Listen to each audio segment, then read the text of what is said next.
Welcome. I'm Kevin Miller. This is a podcast for your personal evolution. In this episode, how to identify and connect with your future self and open up your personal transformation. In your younger years, you may have thought about your future self. I always wanted to be 30 and I would envision what it would look and feel like. I ultimately became 30. So there I was, but I didn't arrive and become the ultimate Kevin at that point. 5 years passed, I became 35 and thought about how far I had become since back there at 30. And of course, this continues to happen. As of this recording, I just turned 55. 5 years from now, I'll be 60, and I expect I'll be amazed at how much I've grown and evolved past the 55-year-old I am now. Well, this is the focus of the episode. I'm back with Dr. Benjamin Hardy. I've had Ben on this podcast 6 or 7 times now. His personal story is actually the lead chapter or the lead story in the first chapter of my book, What Drives You. Ben's books on willpower, personality, business, and overall personal transformation have put him at the top of the human potential movement, and why I've had him on so many times. Well, here I give focus to Ben's book, Be Your Future Self Now, The Science of Intentional Transformation. It was through Ben and here in this book that I first heard the concept that I've continued to now hear about. It's called the end of history illusion, where, as I talked about leading off here, we tend to look back with amazement at how far we've evolved from who we used to be, from our past. But we feel like who we are now, though, is who we are. And Ben takes us through his research to see how we can open up our personal transformation if we'll engage with the future self we are going to become and not just conceive of who we are today. Ben Hardy, he's an organizational psychologist at the beginning, but becomes so much more now. But he's then devoted himself significant research to this issue and become a leading expert on the application of future self science. So again, the new book, well, not new now, it's been out for a little while. Be Your Future Self Now can be found everywhere. You can connect with Ben. Just type in Ben or Benjamin Hardy anywhere. His website is benjaminhardy.com. All right, coming up next, I am with Ben Hardy, and we're going to talk about how to leverage our future self for the benefit of ourselves right now. So let's evolve ourselves.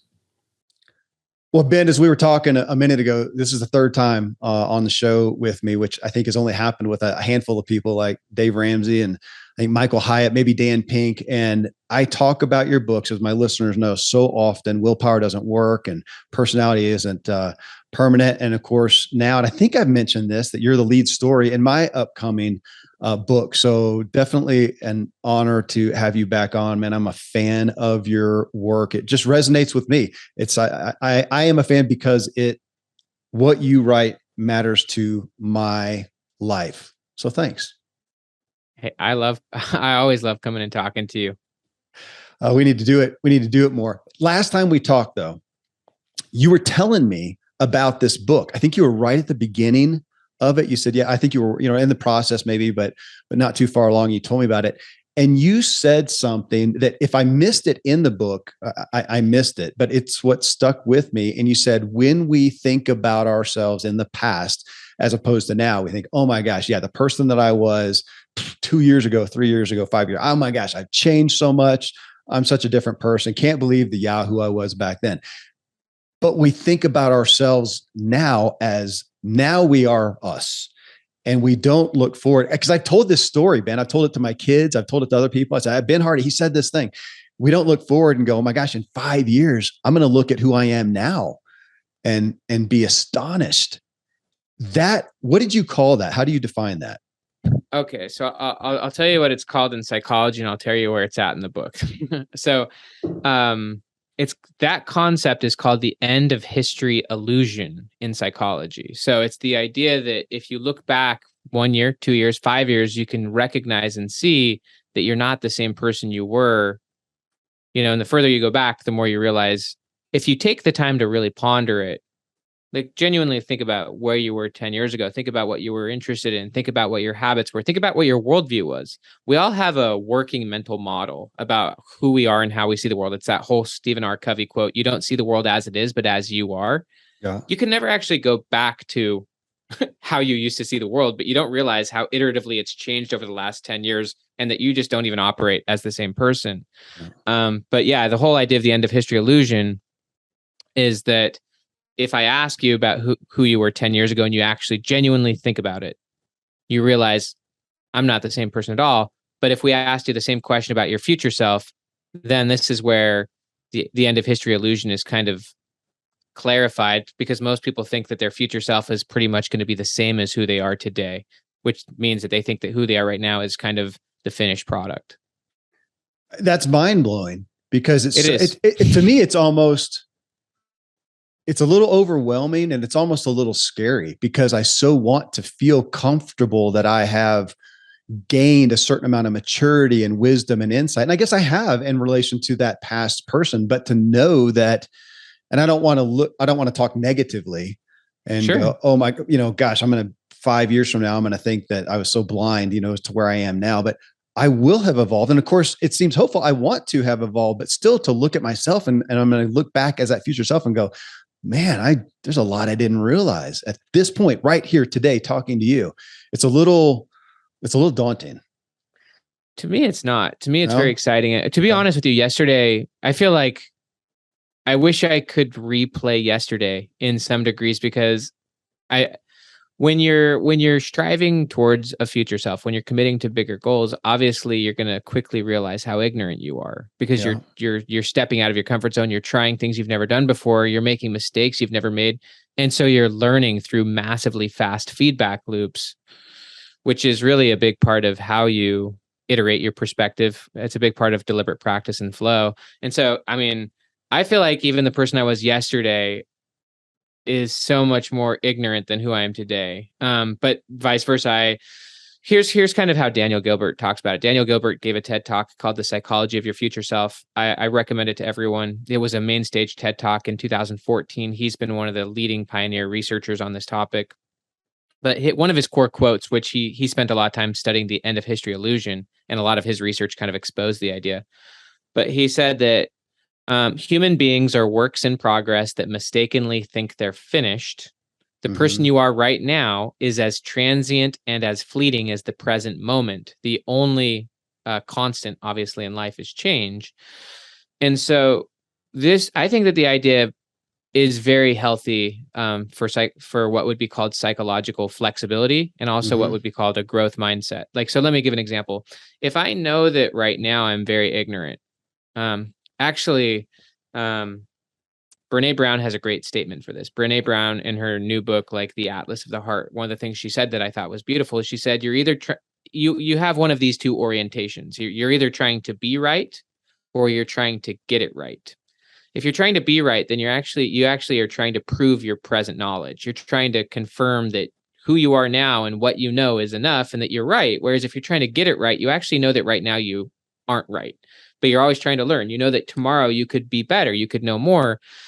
And so if you know that your future self in 1 year, in 1 week, in 1 month, in 10 years is going to have way different perspectives, way more knowledge. They're going to have probably different values, different goals, different priorities. They're going to see things very different because they know far different than you.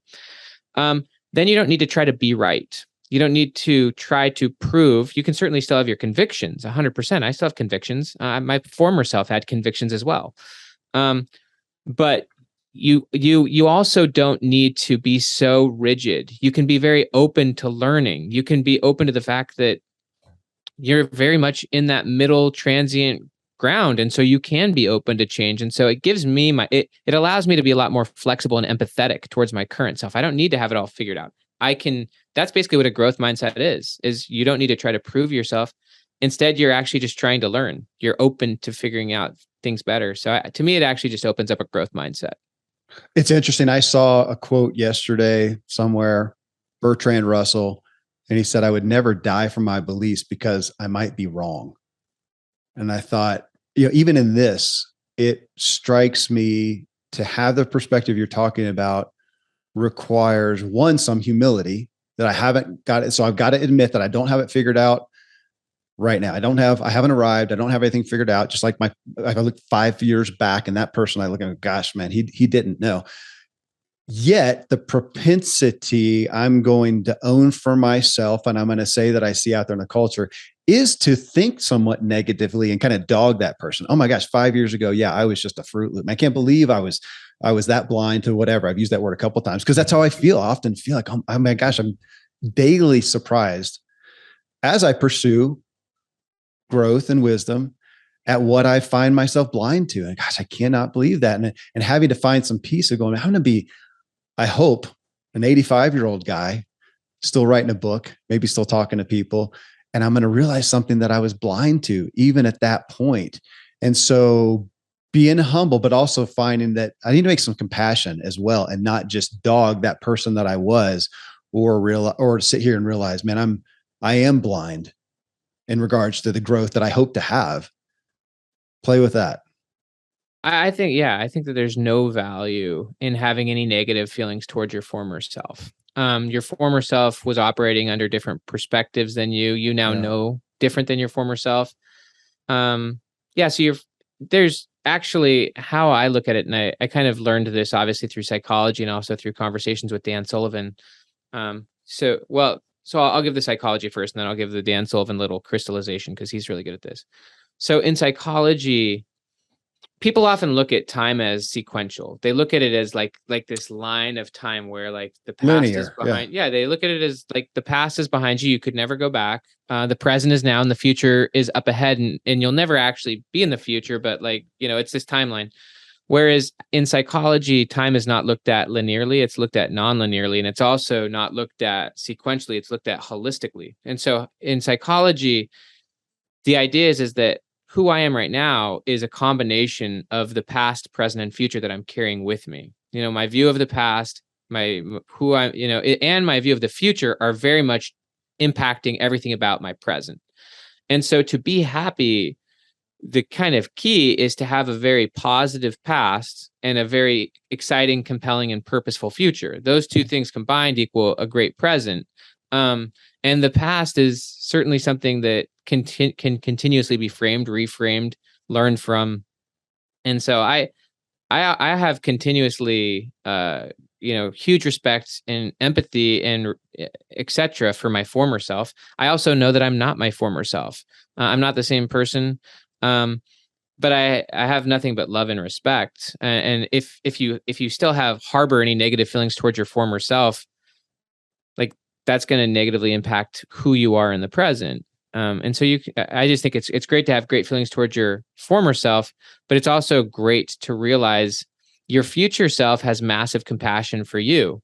Like from my future self's perspective, call it 5 or 10 years down the road, my future self understands the repercussions and the impact, the gravity of what I'm doing right now way more than I do, right? Like they understand, like I have a 15-year-old, a 13-year-old, an 11-year-old, like everything I'm doing right now, I may not be as aware of how important these things are. That's why I might just go home from work and just scroll through social media and not really be present, right? It's because I'm not aware.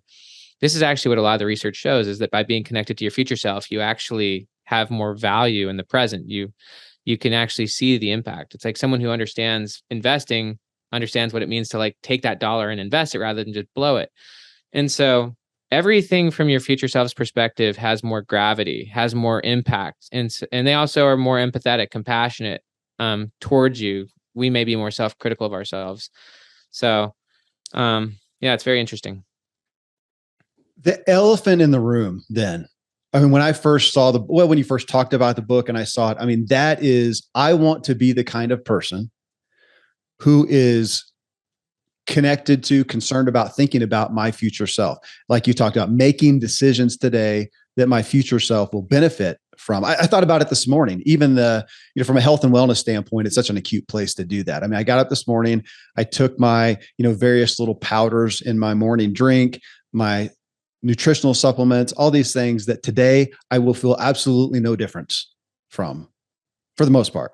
And probably not tomorrow and probably not the next day. But over time, some of the ones that I'm taking, fish oil and some collagen and whatever, and I realized, man, my fingernails are growing like mad. They're a lot stronger and I don't have hangnails and stuff. And I know that's a manifestation that's a lot deeper too. I hope that I'm benefiting my telomeres and the plaque in my arteries and whatever. But those are such long-term things that today, when we know like nutritional supplements, the compliance rate is about 6% 90 days in for taking nutritional supplements. It's not much better with pharmaceuticals a lot. And we have such a hard time, as you know, and you speak to it so well in the book, but we're in a culture right now that is so tuned in to the immediate gratification, to that shallow appetite, that just pulling back enough to go consider your future self is the hardest sell. I mean, you know that. I mean, you wrote the book for this, but that right there is, it feels like that's the initial call out is you've got to, if you want to be proud of that person you're going to be in 5 years and have evolved to a great degree, you've got to stop that immediate gratification and look to something deeper. Is that fair? It's very fair. It brings up a few fundamental concepts, like earth-shaking concepts when you understand them. I'll start with like the basic idea that, and a lot of research shows this, that the quality of your behavior now is dependent on your connection with your own future self. One easy way of saying it is the bigger the vision, the better your decisions, right? So like that's an easy way of saying it. Aristotle basically said that intentionality is what determines intelligence. So you have to be intentional, meaning you know what you're doing. You're clear on where you're going. And so all the research shows that you need to get connected to your future self. Daniel Gilbert talks about one of the reasons why the end of history illusion exists is because most people just don't even take the time to think about it. They don't even spend any time imagining their future self. They like, how much time, have you actually spent thinking about who your future self is going to be in 10 years from now? For most people, the answer is probably 5 minutes or not even that, right? And so step one is honestly just giving yourself time to think about it. But I'm gonna bring up an even like take it a level deeper, which is obviously who Viktor Frankl is. Yeah. And obviously I wrote about him in the book. But what's very interesting that Frankl found, and that now modern neuroscience and positive psychology is basing everything upon, what Frankl found in the concentration camps, the Nazi concentration camps of World War II, because he was a Jewish psychiatrist, was that the moment a person lost hope in their future, and for him, hope was having a clear and specific goal that gave their life purpose and meaning. For him, his goal was to get out of the concentration camp so he could rewrite his book and hopefully be reunited with his wife. He found that if someone didn't have a purpose to strive for, and they lost hope in that future, that the present became meaningless. And in those conditions, while they were already starving, had lost everything, he could predict within days when a person would die. He could see that their life had become meaningless. They went retrospective. Everything had no meaning. And they just quickly died. And so Frankl's main motive was to help people find a goal. Like that was the word he used, was that you need a goal or purpose that gives your life meaning, that you can strive and struggle for, that allows, and so he would always quote Nietzsche, that when the why is strong enough, you'll find the how. Like, or if you have a why to live for, you can bear anyhow. And so this really highlights that your view of the future determines who you are and how you feel in the present. And if you don't have a sense of purpose, if you don't have specific goals that are driving you, without purpose, people perish, as the Bible would say. But this is very true. Hope would be the same thing. Like a big, hope is a big, like hope is kind of one of the grounding concepts in positive psychology. Without having hope, and hope in psychology is not just like mere wishing, it's actually commitment. Like hope and commitment are very similar. But you have to have a committed, specific goal. And because you're committed, when the why is strong enough, you'll find the how. That'd be like a concept called pathways thinking. When you're really hopeful, when you're really committed, you'll find a way to move forward. This is kind of what Frankl was trying to help people do, was he knew that the only way they could be resilient to what they were dealing with was to have a purpose for getting out, for surviving. And so the big thing here is as people, and this kind of goes back to that holistic view of time, but who we are right now is fundamentally based on the future we see for ourselves and the future we believe in. And if we have purpose, if we have a clear goal that really gives us meaning, we can transform a lot. We can overcome a lot. Without that, without that view of the future, we're pretty weak. So there's almost no way you can build habits or do the thing without having some reason to do so. I mean, Ben, this is you just laid out the impetus for my upcoming book called What Drives You. But it was a Saturday morning, which is often when I kind of take time, think about the family and write, and often write to my older kids. And there's a longer story to it, but I came to, man, the thing that I wanted most for them is just think through what you want. And it was some of my own angst of how I hadn't. I was plenty driven, but a lot of times didn't know where the heck I was going. And I just think about where you want to be. I saw no more value. And that's what I crafted into my book. But again, as we talked about, such a similar perspective with what you're writing, because what you said, without that, I think it was just the weight, the burden of seeing the culture right now. I draw a very distinct correlation in the rise in diseases of despair, depression, suicide, whatnot. And I feel like our growth in not thinking about our future self, because we just don't have to. We've just got a dopamine hit. Yep. Right here. And man, it scares me. It scares me for myself, for humanity, for my kid. I got to admit, for my kids, for those digital natives. You and I are not quite digital natives. And I see their propensity to just spend time on these things and get that hit. And we talk about it openly. I'm grateful. But my gosh, think about that future self. But that's what it feels like. We've got to delay that instant gratification and take a moment. Like you said, who's ever thought about who they're going to be, where they're going to be, how they're going to be in 10 years just 15 minutes, 15. And if we could take, there's Pascal, man's demise is because we can't spend 15 minutes alone in a room. And man, I feel like we're at greater risk now, which is why you're here talking about this book. Cause I don't know if we've ever needed it more. Yeah.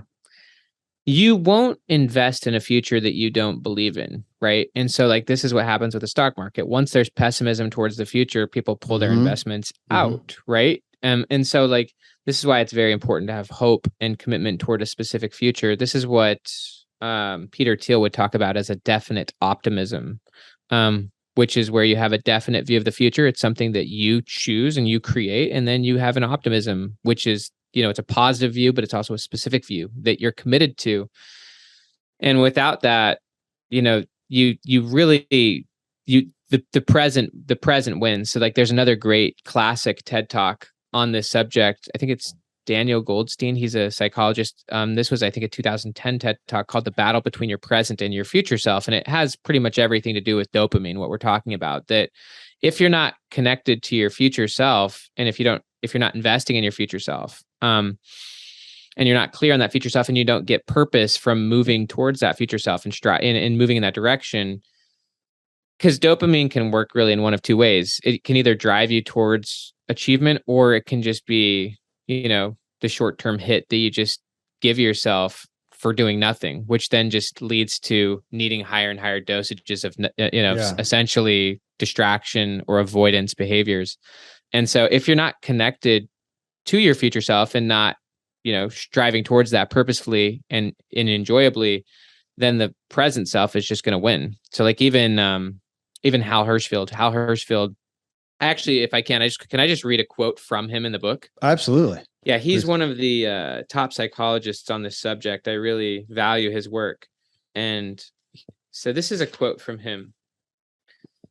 So Hal Hershfield, I believe he's at UCLA. He's been studying the future self concept for an enormous, probably 15 years. He's done a lot of the research on this, but he said, this is very interesting, by the way. And just to give a little bit of context, he and other psychologists believe that human beings have not evolved to effectively plan more than, call it 10, 20, they look at it from an evolutionary perspective where, hunter-gatherers, et cetera, they weren't planning for 25 years in advance, right? They weren't thinking that far ahead. They were thinking about their next meal, or they were thinking about trying to avoid being attacked by a bear or something like that. Survival. Yeah, totally. Yeah. So it was a survival mindset. And so that's, so so if you think about it from the brain perspective, like thinking 30, 40 years ahead is a pretty new idea.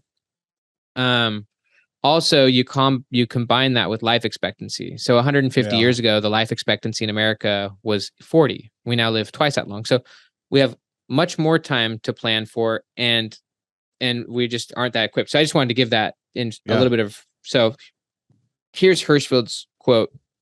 He said, "The idea of long-term planning is a relatively new concept from a human evolution standpoint. We weren't evolved to live this long and have to make plans for the very distant future. Storing food for the next month or two, sure. But to think about stocking away for a retirement nest egg in case I'm retired for 30 years, this is relatively foreign. You couple that novel aspect of planning with the idea that we're very swayed by everything that is happening in the present. It's very easy to ignore the long, long run and really hard to ignore all the pulls on our attention right now. Spending more money right now and eating something delicious right now, it's appealing to do those things because we get the rewards right now.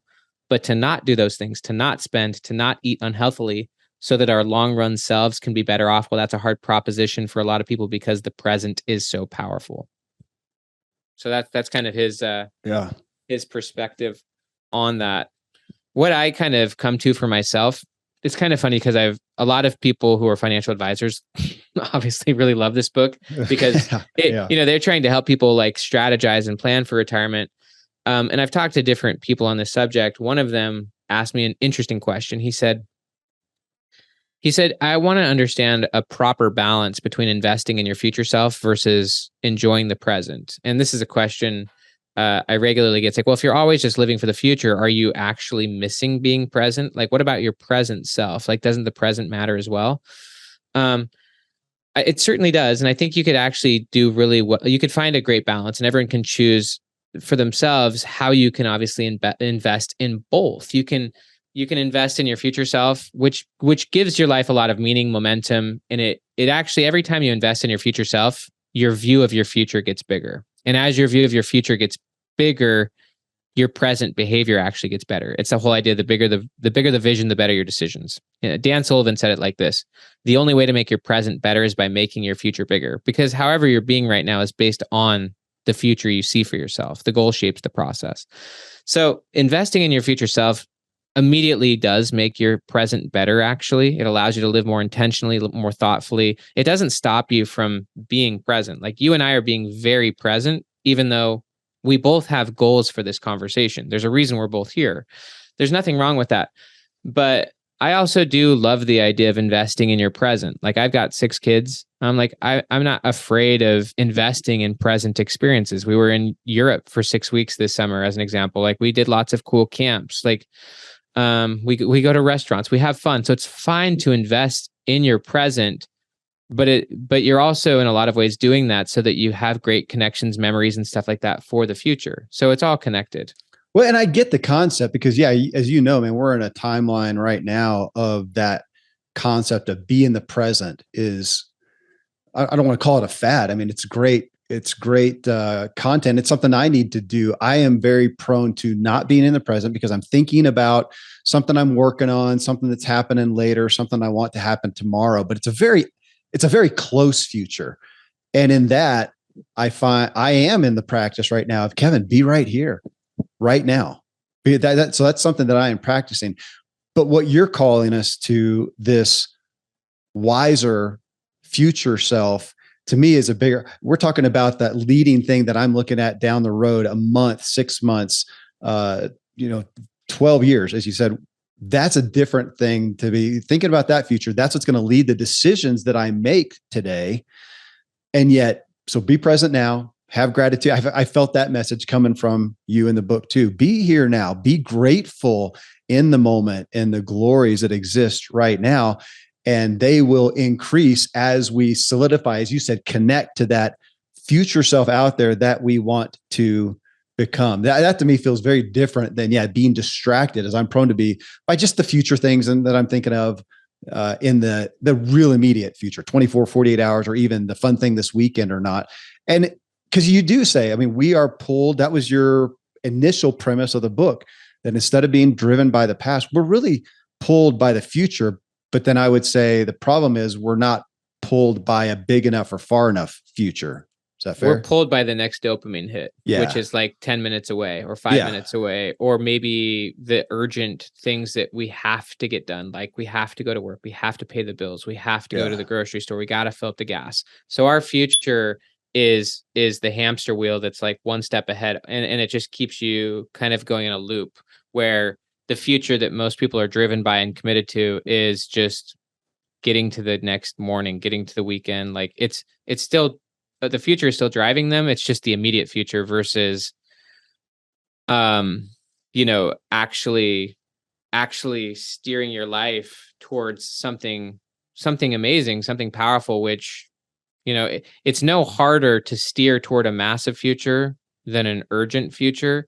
The problem with an urgent future is it's just repetitious. It's not actually transforming you. It's not actually ultimately leading somewhere meaningful, where it's like in a year, you could do a lot if you were steering toward a massive specific goal and you were investing in that and spending time and energy on it.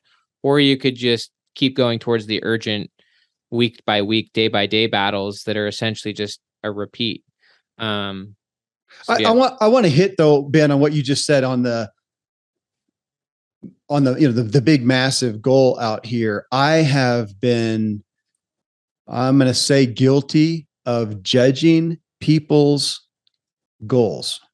Okay. That thing that they put out here that they're striving to, I have been guilty of just judging the validity of that, the value of that. And I've shifted my perspective a bit because I now value having any goal. And if you have something that excites you and gets you out of bed in the morning, and I don't understand it, I don't understand the value intrinsically of that, I now see the great value in this. You just have something to hope for, kind of back to Frankel. If you have something to hope for, because without that, you're toast. So if whatever it is that gets you excited in the morning, makes you an excited, inspired person, man, that's great for me. It's great for your family. It's great for your friends, even if I don't understand what that thing is. And I don't even deem it as being that massive or valuable. But man, if you do, kudos to you. Now, I mean, obviously, within morals and ethics, it's not just the Sheryl Crow. If it makes you happy, it must be great.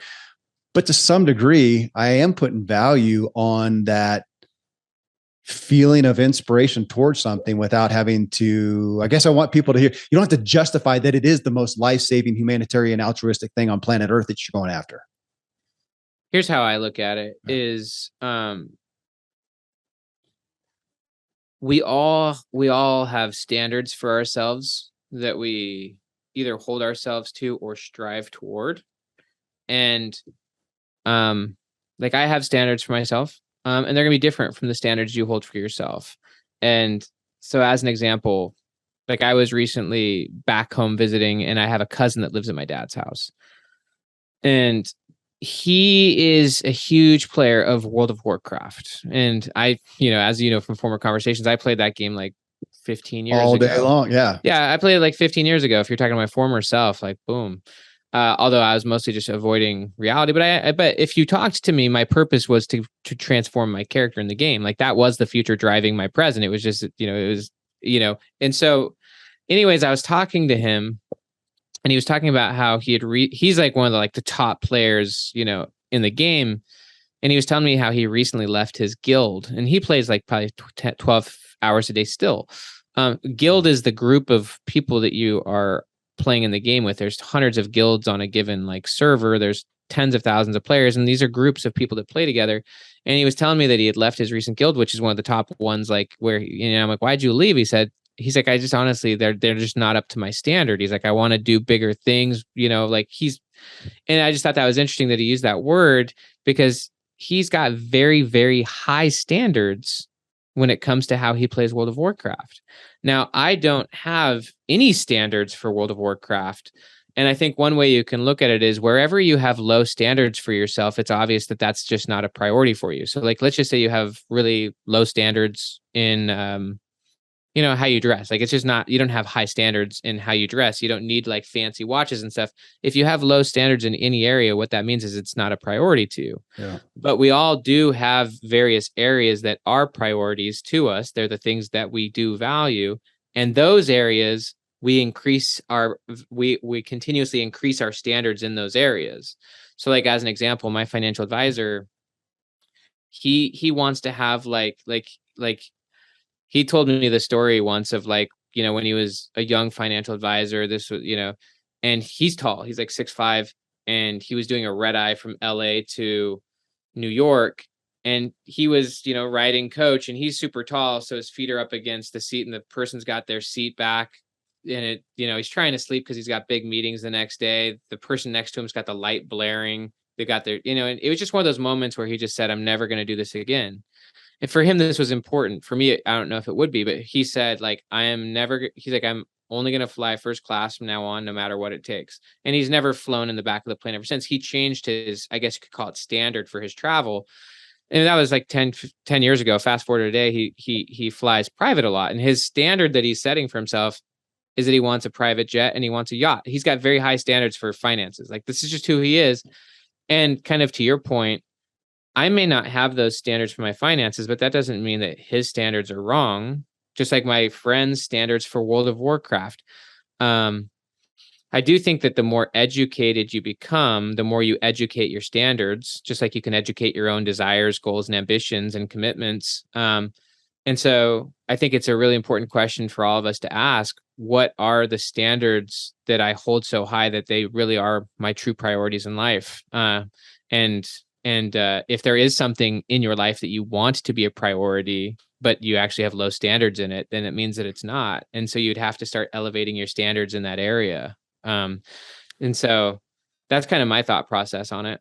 It brings me to a perspective I really like that I mentioned before, is thinking of myself as I am the kind of guy who blank. I'm the kind of person who blank. And you speak to it in my perspective in the book of knowing that, like you said, knowing the priority, knowing that, again, that future self helps, one, orient my decisions to accommodate for that, to achieve that. One, it also makes it very clear, or a lot more clear, of the things I need to let go and say no to.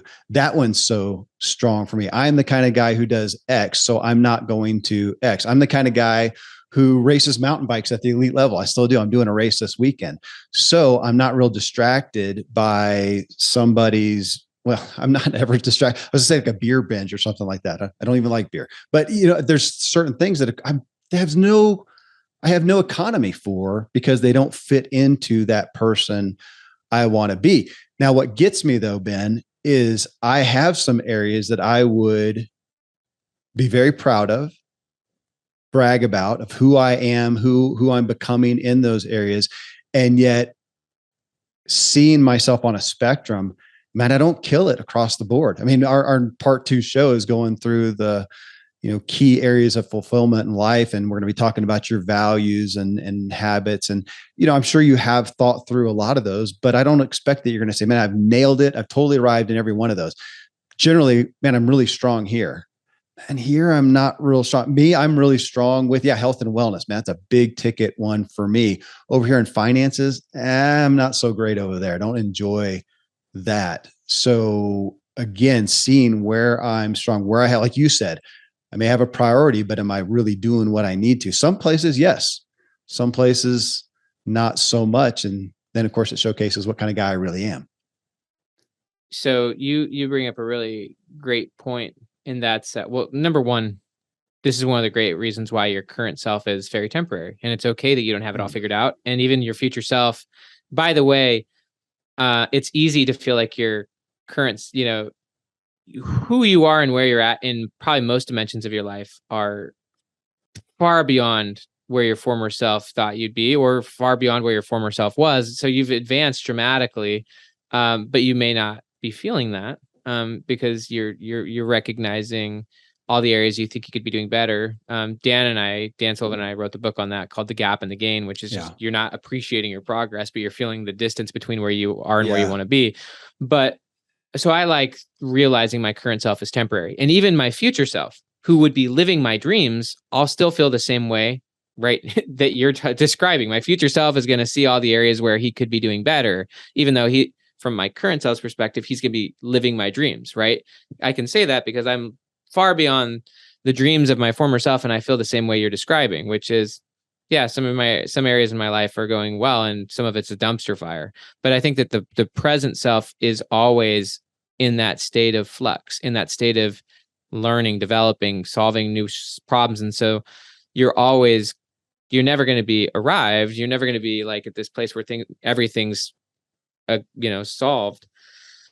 But I think where you went in terms of like, I'm the kind of guy that, the reason that's really interesting is because standards, like your standard as a person, is in actuality your identity. Your identity as a person is the standards with which you hold yourself. Yeah. Like, and another word for standard is commitment. Like if something is a true standard, it means you're actually committed to it. And if you kept going below it, it wouldn't actually be a standard, right?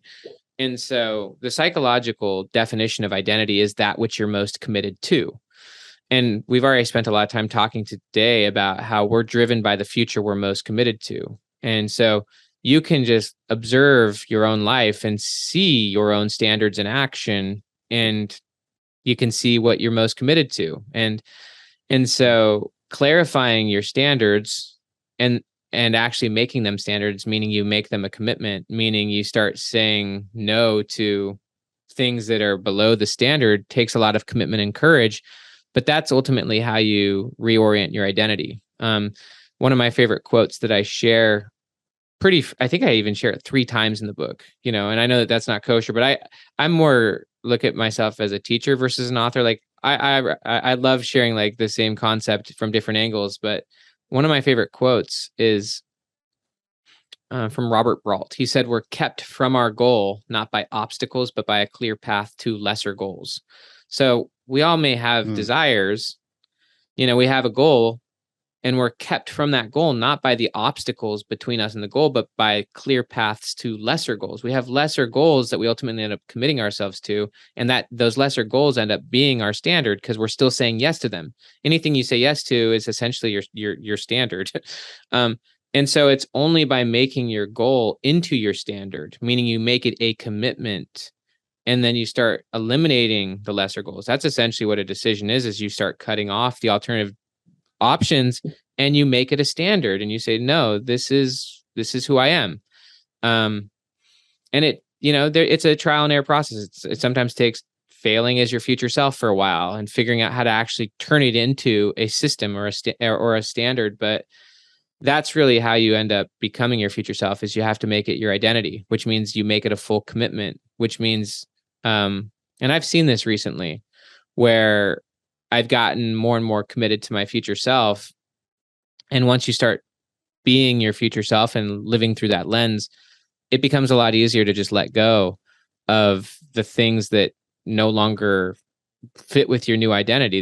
They just don't fit with who you are anymore. And it's a pretty organic process. Okay, that word you just said, new identity, and you use the word, and just what you just said in the past few minutes, you used the word identity probably 4 times. So I was thinking, so I'm reading your book. I'm like you, I got kids in the house. I got 5 right now.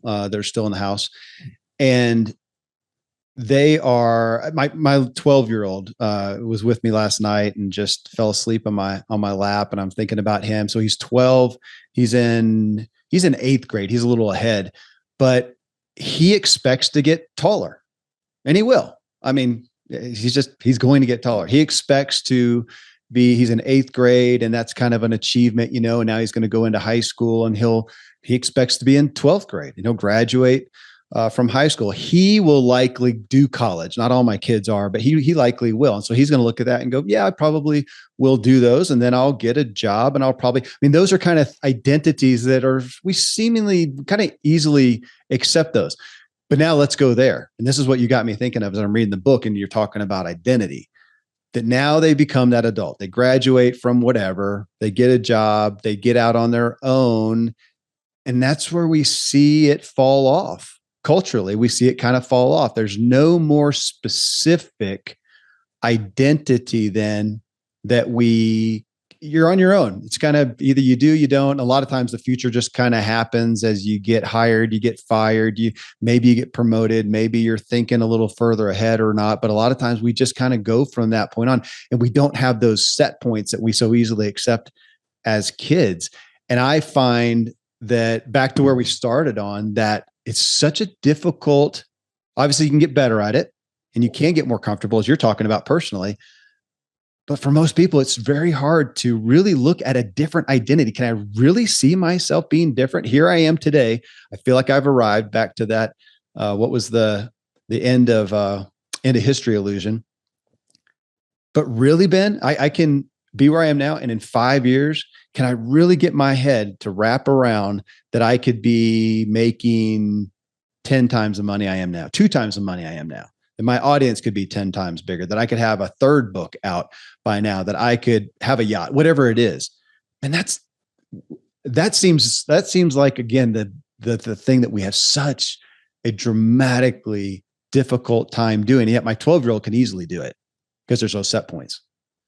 Yeah, I think that you can get better at it. I think there's a skill. I mean, that's basically what having vision and a growth mindset is that you actually believe more in your future self than you believe in your current conditions. Like, that's something to be developed in all of us. Like, I believe more in my future self than I do in my current self. Like, I believe, I don't think I'm going to be stuck here forever. Like, and I'm not mad at my current life, but I believe that I will get to where I want to go. And I think that's what a definite optimism is. That's what a hope is. That's what purpose is that Frankl is talking about. That's what a growth mindset is that you don't have this fixed mindset where you just think this is who you are. You haven't bought into that history illusion. You actually do have a relationship with your future self, but also you regularly appreciate the progress you've made. I think that looking back and appreciating your own progress, appreciating the wins that you have had, appreciating that you have overcome things that maybe your former self thought were impossible.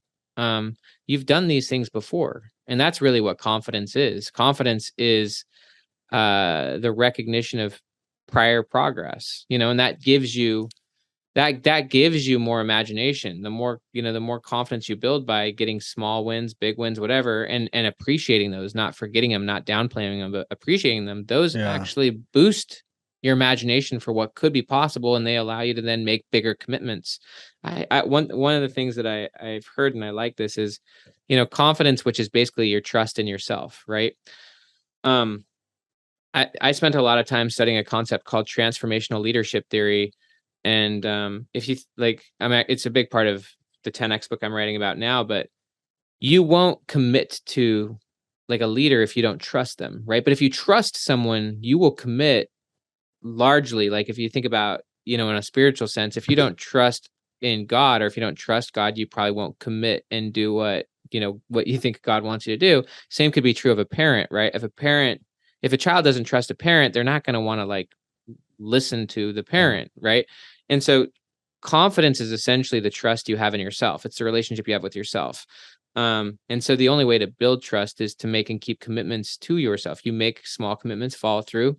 You now trust yourself a little bit more, and you build that muscle. So making commitments, meaning you commit to doing something, and then actually making it a commitment, so you do it, is how you build that confidence. And you can look back and you can see, I've done things before that I didn't know if I could do.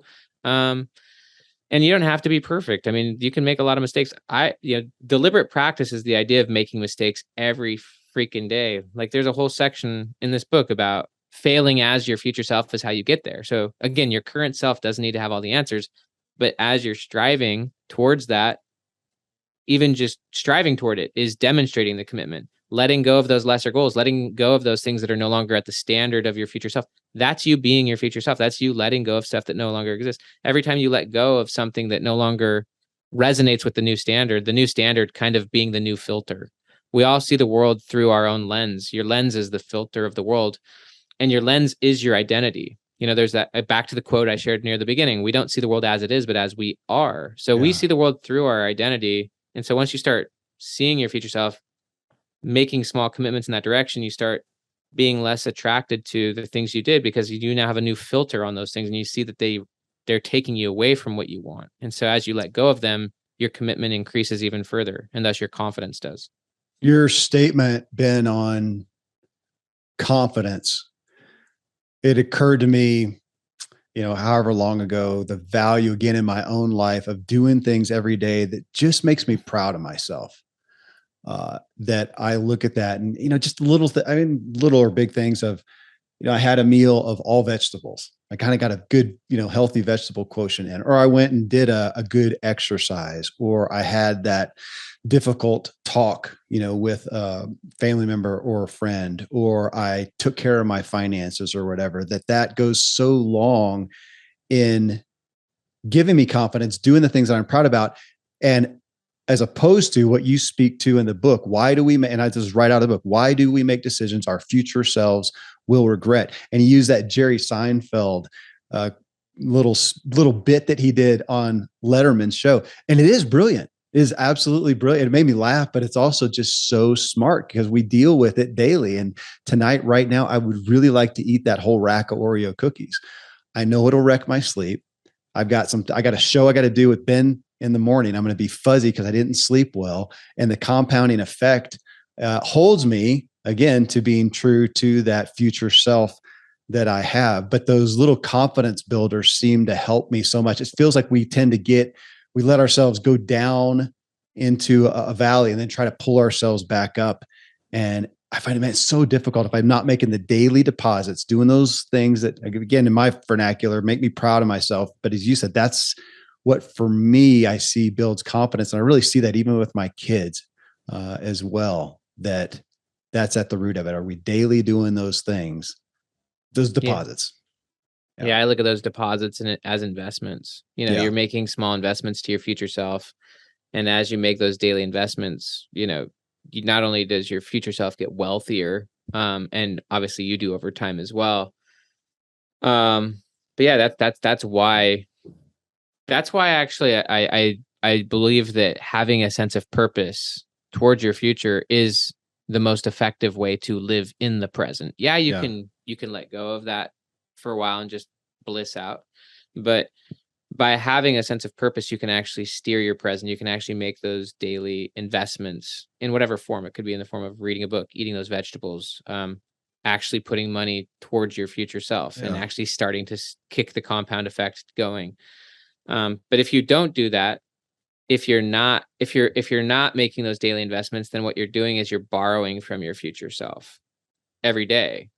Whether it's the unhealthy food, you'd eat the rack of Oreos, you're borrowing from your future self. And so you're putting your future self in deeper and deeper debt.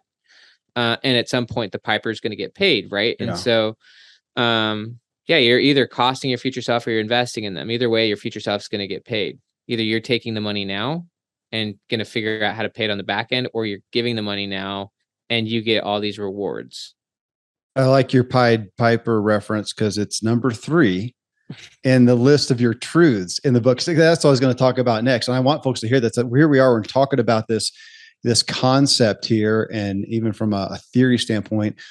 But I appreciate the book, and this is a shameless plug for it because you can work through it. I mean, Ben has in there 7 threats to your future self, 7 truths, and 7 steps, and you actually can work through it. You and I were talking about the unicorn success that James Clear's Atomic Habits is.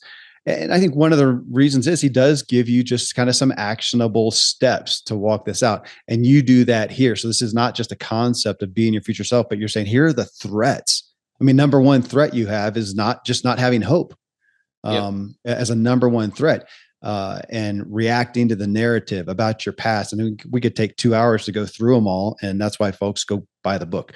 But these were the tangible.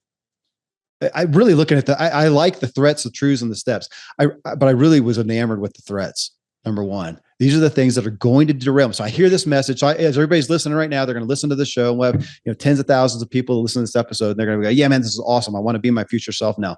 If you don't have these threats out, I would say they're worth going into buy the book, take a screenshot, print it out, and put it on your rearview mirror. These are the threats today that are likely to derail me from staying true to this future self, because you got good intent. maybe Those even have a threats vision. will derail their future self if Yeah, they're and you'll not clear forget on them. Totally. And then you forget and then get into the day and think, man, I didn't even think about my future self. It's kind of like you appreciate this from a faith-based standpoint. You get up in the morning and, man, I'm all about God. I'm going to devote myself. And by nighttime, you realize I had not one thought for anything other than what was urgent in front of my face. That's what will happen to our future self. 100%. Yeah, I heard one of my professors once said that, a lot of Christians believe in Christ, but if you look at their daily life, they're practical atheists. He used that term practical That's atheist because in practical harsh. terms, Yeah. there's not there's not a lot of God throughout the day, right? They're living as though it doesn't really matter, even though like they believe in God, but practically speaking. So I think that's true. And obviously your view of your future self extends beyond this life, right? A lot of people listening to this show have beliefs in God in all forms. And so your view of your future self beyond this life is also driving your actions, behavior now, right? And so it's just a true principle that whatever view you most hold for your future is the driver of who you're being now. And so it's a real invitation to get clear on that future, get committed on the one you want, and then I really like the quote these days from Naval Ravikant, where he said that 10,000 hours is not how you become an outlier. It's actually 10,000 iterations. There's tweaks, right? There's tweaks along the way. Like, again, if you talked to me a week ago, I would have a slightly different view, not only of my future, but also of like what really matters. Like I'm constantly learning, right? And so I'm iterating and I'm sharpening it. I'm getting cleaner. I'm getting better. There's another kind of similar quote on that idea that, intelligence is the ability to make finer distinctions, like to recognize nuance where maybe you didn't even see it before. And so, we're always learning. In a week from now, you're going to have a better view, a more crystallized view. And in a year, 5 years, especially if you're learning, and especially if you're learning from your experiences and actually getting the depth out of those experiences, because the main purpose of experiences is to actually clarify what you believe in, what you stand for, what you care about, and to like once you transform an experience into cleaner standards for yourself, you don't have to keep repeating the past. You can actually have learned from it. That whole idea of lessons are repeated till they're learned. So it's that 10,000 iterations kind of idea. And that's again why you're not going to be the same person in 5 years, because hopefully there'd been a lot of iterations in how you think about things, how you see things, what you value, what you care about, going for, what you see, what you're committed to. I do want to key in on a perspective you just gave of that we are learning, we are growing. Anybody listening to this show, I feel comfortable making that statement to. They would not be listening to the show if they were not somebody who was a growth-minded person. I call them an aspiring person. If not, you're over listening to some crime, drama, entertainment thing and not listening to a show like that. However, I also realize that is a smaller percentage of our culture. And that in pursuing and being aware of our future self, and as you said, committing to that, we could say that you're somewhat of a unicorn in our culture. This is not the culture that we're going to see when you go onto social media and CNN and Fox and whatever. You're going to see a reactionary culture that is not devoted and committed to a future self. So to me, it feels like I want people to understand, not to make it hard, but to say this is outside of the norm. This is you living a different way than the culture that we see out there at large. This is not you need to find some kindred spirits to do that. Otherwise, you will be feeling alone in your pursuit. And I see that as one of the things that seems to derail or just diminish people so much when they feel so alone in this. I say, get Ben's book and make somebody else go through it with you and commit to those. I mean, this is something that you could meet daily or weekly on to say, okay, how'd you do? I've got a guys group that I meet with every Friday. So tomorrow we'll talk about your book, Ben. You can know all your ears will be burning. So I had this guy on the show. They actually know your name because I talk about you that much. But to talk about that, who are we clear to sit back and go, we think a lot of ourselves, but have we spent 15 minutes an hour thinking about who is that future self we want to become? It is just not the norm. So this is stepping outside and saying, I want something better. Totally. It reminds me of two quick things. One is, threat number 3 is that being I think I wrote being unaware Yeah. being unaware of your environment leads to random evolution. What I'm saying is random evolution being you don't know who your future self is going to become because you're just being the byproduct, the reaction of those around you, right? Yeah. And so, yeah, if you want to become a specific future self, like you want to commit to something specific, it's going to require having friends, mentors, peers that can support you in going that direction, that also want you to achieve that standard versus Yeah. would rather you not have that standard. And so I'm always blown away and grateful for the people in my life now, and I'm humbled by a lot of the people in my life now because they're people who genuinely want what's best for my long-term future.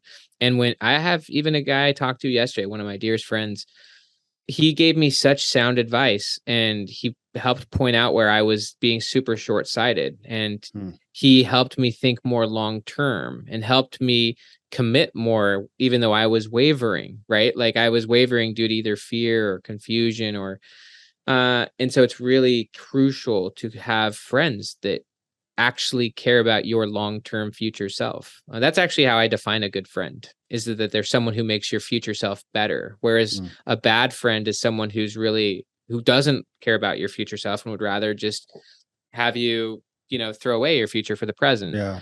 So the other thing I just want to say that is just kind of fun, and I actually share it in the conclusion of this book, but last week was my 10-year wedding anniversary. Last week. And when Lauren, we got married on September 1st, 2012. So fast forward a year on it was actually September 2nd, but September 2nd, 2013. So on our 1-year wedding anniversary, we made a 9-year time capsule. We made a time capsule for our future selves, and we wrote a time capsule for where we would be on our 10-year wedding anniversary. And basically what we did, I actually forgot some of the details, but it's been sitting in a mason jar on our bookshelf for 9 years, and we literally opened it last week. And what it was it was in a mason jar. It had a flash drive on it with a 5-minute video that Lauren's mom filmed because we were living in her parents' basement, filmed a video of us talking just about, here's our life, here's the couch, blah, blah, blah. We're kind of talking in jest to our future selves, like, but also to our unborn kids because we had no kids at the time. We were like, if we have, but we wrote different forms of vision for our future selves. It was really interesting because I actually had forgotten the details because it had been 9 years. But so each of us had our own individual document where we wrote our own vision of where we thought we would be 9 years into the future, at our 10-year wedding anniversary, in key areas. I'd write like where I wanted to be in like the gospel or in my faith in God. Where I thought I'd be in my career, where we thought we'd, what kind of kids we'd have, where we thought we would live. So that we did an individual version. We had like two papers with like Lauren's individual, my individual vision. Then we had one where we actually like had a shared vision, and we had like key things together that we thought would happen and where we'd plan to be.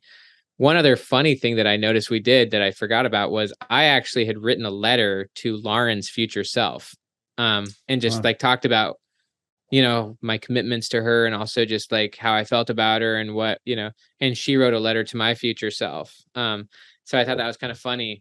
Back then when we did that, we had 0 kids. I had just been rejected by all the grad schools I applied to, certainly had never written any books, wasn't even blogging or anything like that. Now we have 6 kids, and we have kids that are like 15, 13, 11, we have 6 kids. Like there's so many crazy things that can happen. Obviously a lot of the things, that we thought were important back then weren't, right? Like, my wife thought we would have like this big garden and that would be a big part of our life. Like that was maybe interesting to us back then, but it ended up not being that big of a priority now and wasn't that important. But like a lot of it, we slam dunked, and we went way beyond our vision. And it's just interesting. I'm going to do it. I actually, 2 days ago, I wrote a letter from my future self 10 years into the future, because I'm getting really excited about, my future self. And so I wrote a letter, just a 2-page document, like literally in my journal. It took 5 minutes. I just wrote bullets from my future self as my future self talking to me, who would be 10 years into the past of that human, of that person. I just wrote here is where I'm at. Here's what I'm focused on. Here's what I'm doing. And I just laid it all out. And I'm not saying that that's exactly what's going to happen, but that drives me, that directs me. It gives me purpose. It gives me something to actually direct myself toward. And the more nuanced you get, the more clear you get. Those iterations, a 1% tweak, right, in your vision for where you're going to be in like 10 years is an exponential change, right? Like, and so just by making a small tweak or a small clarification over a long enough period of time, that changes everything. So it's important to do this regularly. It doesn't have to take hours. It's like you can gamify it by making like a time capsule, or you can just spend 5 minutes thinking about your future self in different time zones, whether that's 10 years, whether that's 4 months. If you're thinking about where we're going to be, in 2023. I appreciate that, Ben. We do as a family yearly, every year after New Year's, we'll do kind of goals for the next year. And we've gotten a lot more, as time has gone on, a lot more comfortable, I guess, putting them down. Because as you would say, man, this is the best that I know today. So as much as I know today, draft. It's a rough draft. It's a rough. So here's the goals that I have. And then when you see the next year, maybe the next year, this is what I saw. I saw a couple of the goals that I kept putting on there that I kept not doing. And I realized, well, apparently they're not that important to me. I'm just going to let those things go, or realize that, it's not the time to commit to this. Doing a book was there for a while. And I realized I just wasn't there. And then all of a sudden I finally was. I did want people to hear, as you're talking about future self, especially those that have kids who would like to talk about this message. You have a great intro. So the intro that Ben does to the book, he uses the story of the YouTube guy. It's YouTube, right? Mr. Beast, who I'll have to admit, I'm ashamed I didn't even know. So yesterday, the day before, I was working in my home office and had this, and one of my sons came in. He's 16. And so Ben, I said, dude, do you know, I actually asked the guy his name, Jonathan, something like that. He says, no. I said, Mr. Beast? Oh yeah, I know Mr. Beast. That's the intro to this book. Will you check it out? Just read it. It's kind of a neat concept. He sat there and read it and was, talking about it afterwards. So it's a great entry point for your kids to talk about this, because you use somebody that they're probably going to know. And if they don't happen to, it's still this gigantic YouTube star. They will know. I'm telling you, they will know. Mr. Beast. Yeah. Okay. I mean, if you're talking to a teenager in the US, they know who Mr. Beast is. So there you get the book and let them read it, or buy the audio and listen to it on the commute to school, because the kids think it's pretty cool. Yeah. I've been surprised. I've had a lot of friends give this book to their teenage kids, and some of my friends are like, they read it in a day. Like, and these are like, most teenagers are not reading self-development books. It's a fairly short book, actually, on purpose. But Mr. Beast is very inspiring to me. Yeah. Well, hey, the whole book is, man. Thank you for being here again for the third time. Ben, I'm grateful. And it's just a message that is, I want my kids reading it, and we'll keep talking about it on the show. And most of all, I'm grateful because you inspire me to commit further and connect further with my future self, man. Thank you for doing the work. Huge pleasure. Happy to be with you. Well, thanks for joining us in the episode. That again is Dr. Benjamin Hardy. The book that was the reference point here is called Be Your Future Self Now, The Science of Intentional Transformation. It's a bestseller, and obviously continues to have impact on my evolving self as I become my future self. You can find Ben again anywhere you type in Benjamin Hardy. His website is benjaminhardy.com. Until next time, here's to the evolving you. Yeah.